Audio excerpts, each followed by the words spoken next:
Okay, so I'm changing up how I play games now, or how I'm doing my schedule.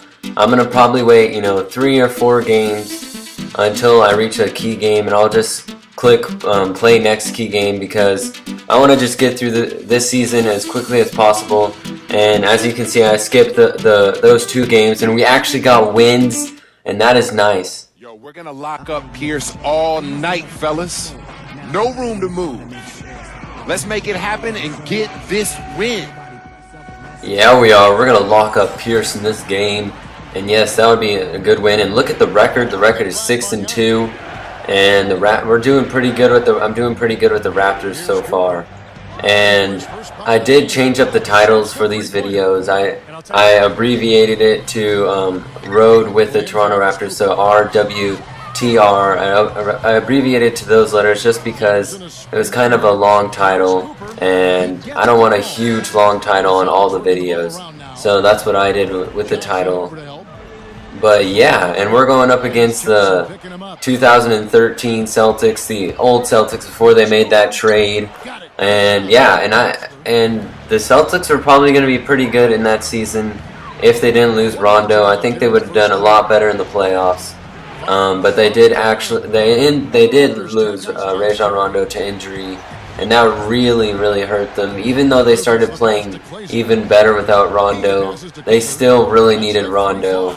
And yeah, that really hurt their chances in the playoffs, and they played terrible in the playoffs, and Pierce did not play well in the playoffs at all. So yeah. And look at me getting that steal, and I'm too fast for both of them. The Jet is too slow to catch up to me. So yeah, if they didn't lose Rondo, I think they would have at least got past the Knicks and would have done a lot better in the playoffs. But they did lose Rondo, and look at me trying to get fancy right there. I shouldn't have done that. We're not even in the lead. I was pulling a JaVale McGee there, and I try to play my games, logically. And you can see in this first quarter, I'm trying to score a lot because we were pretty much down the whole first quarter. So I'm trying to score a lot. But if we're in the lead, if we have a decent lead, I am mainly trying to get rebounds and assists.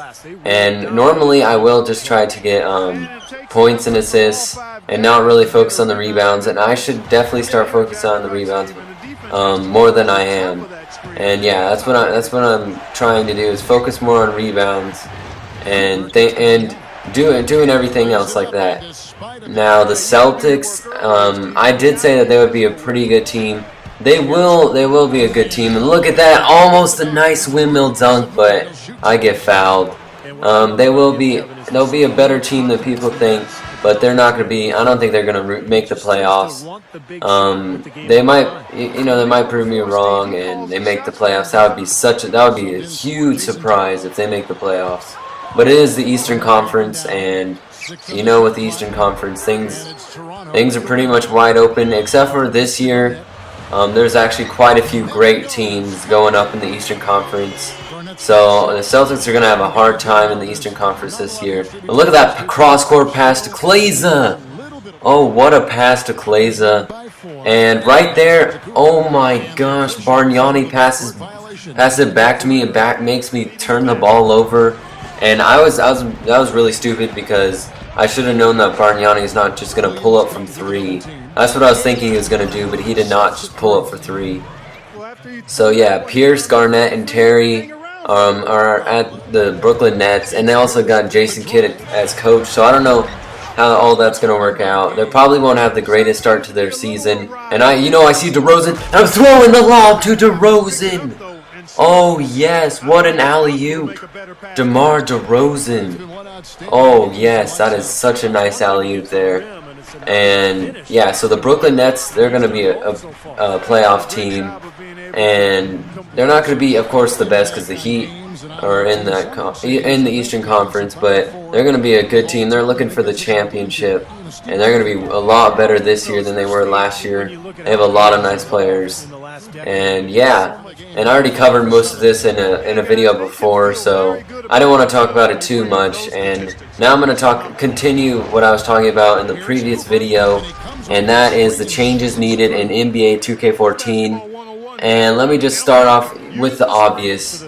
The leaning layup, you really that's a huge, that has to be changed, and it actually could be realistic. I know. Oh, and look at Bargnani. He didn't even need to step back. He's just showing off there, showing off his range. A 7-footer doing a step back fading 3. That is crazy. That is insane. Oh, what a pass to Bargnani. Nice. This is a really close game, as you can see. It's been really close, and it's a very, very entertaining game. But yeah, the leaning layup, it could, look at me taking coast to coast. Yeah, it could be realistic because, I mean, on the fast break, you know how, the defenders get back and they try to bump you, and you're trying to avoid the contact, so you could just be like fading or leaning. But actually, when you see that most of the time, they actually score it, or they get called for a foul, or they do both, they get an and one, and yeah, they score it and get a foul. So, and look at Garnett missing, and you got to be a 3-point shooter, Garnett. You got to be a 3-point shooter to shoot the 3. And that's also another thing they gotta add into the game. I know when you're on the fast break and you do a dunk, you do get fouled quite a bit. And look at Garnett hitting that and one jumper. That is also a nice addition they added in the game. And he was actually tired. He had the Gatorade symbol on, and he was actually tired. And he made an and one jumper. That actually is rare in the NBA that happens, but it does happen, and that was a good thing they added that in this game. So they need to keep that. But like I was saying, when you're going on the break and you get a dunk, actually quite a bit of the time you'll get fouled and you can do an and one dunk.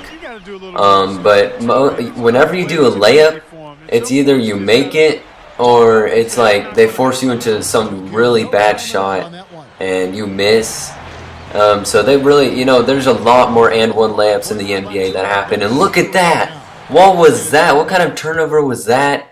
And after looking in the replay, Rondo he tripped me and he tried to strip the ball from me. But he tripped me and he tried to strip the ball. And I noticed something very strange. He's not playing, as you can see right now. He's on the bench and he's not playing. He's not in the game. So I gotta take advantage of that. But that's a really bad thing because, oh, and I see DeRozan again for the alley-oop. Oh, 2 lobs and 2 alley-oops to DeMar DeRozan in the same game. Oh man, that is insane. So yeah, that's a disadvantage because Rondo could come in and he has full energy. And look at that terrible defense by the Celtics. They left Rudy Gay wide open, and Rudy Gay is going to take advantage of that. So yeah, and they got to make more and one layups, or not and one, but they got to make more fouls, and they have to add in technical fouls. They got to add in technical fouls because those happen all the time in NBA. So yeah, they got to add in technical fouls, even though they might be annoying in the game in 2K. And look at Rondo. Oh, you ain't using your speed on me there. Oh, what a block. Get that out of here. Oh man, what a block. That was a nice block. So yeah, and oh, look at me taking it to the rim over Jeff Green. I got that closer. Oh yes. Oh, I actually didn't mean to dunk it right there, but I got the point, so I can't be mad. And so yeah, I didn't get to cover much with the changes needed for NBA 2K13. And look at that terrible. Oh man, I didn't mean to do that. That was bad. And I didn't get to cover much in this video, so I'll definitely be continuing that little series, changes needed for 2K14. But now I'm talking about the gameplay, and as you can see, we're up by 118 to 117, and there's only 30 seconds left in the game, and it's been such a nice game so far. And Rondo came in like, I don't know what it was, the 3rd or 4th minute, so he's like full energy, full stamina, ready to go. Alright, let's go. Let's get a good possession, good shot. I'm wide open from mid. From mid, I have the closer. Oh yes. I am so glad I kept the closer and the closer signature skill. And look at Rondo. Oh, he's using. Oh man, I could not catch up with Rondo. He is so quick. And yeah, so, and that might just beat my, I just said in the last video that would be my clutchest game so far. That might just be my clutchest game because that was an actual clutch shot. And now I'm going to the line. These are biggest free throws in my life. I make the first one. Excellent release. Okay, we gotta make the second one. Alright, slightly early. Oh, it's in. 3-point game. We just gotta play great defense and don't let any threes. No threes. I don't care if I give up 2. Just no threes. Okay, Bradley can shoot it. I don't think you can make it. Oh, you let Pierce wide open. Pierce is wide open. Oh my gosh. Oh, they left Pierce wide open. Alright, I got a chance to go for the win. Oh, I'm wide open for 3. For the win. For the win. Oh. Second shot is offline. Time expires and we're going to overtime.